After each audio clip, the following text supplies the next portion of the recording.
because it becomes... First of all, during the whole campaign last year, the coalition Georgian Dream and the leader of the coalition, Bidzina Ivanishvili, as other members, declared that the only way for Georgia of development is the European and Euro-Atlantic integration. We never spoke about another way of our foreign policy. So it's surprising me a little bit when I hear that maybe we will change the vector of the foreign policy. No, it was never said something like that. This was what I thought before too.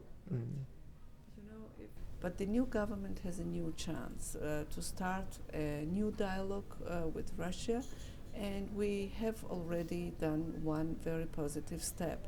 The Prime Minister appointed a special representative of Russia-Georgian issues, and he had already the first meeting with the special representative of the Russian president, with the Deputy Foreign Minister of Russia. This meeting took place in Geneva, and it was possible during this meeting to discuss some issues of common interest without any preconditions. And this is the way we are going to follow. This is the format in Geneva, and we are not going to replace this format with any other format. Okay. And we are not discussing in our bilateral dialogue, which we had only once, the same issues as issues are discussed in Geneva. In Geneva, we are discussing with Russia the fulfillment of the ceasefire agreement, which was made in August 2008. And about the 6 points of this agreement. And this is not the issue of discussion in another format. So it has nothing to do with each other, and we will see what happens, and we will see what will be the result of this direct dialogue. If we see that it cannot bring anything, we will just stop it. But I hope very much that it's a good beginning, and we can discuss with Russia some other issues.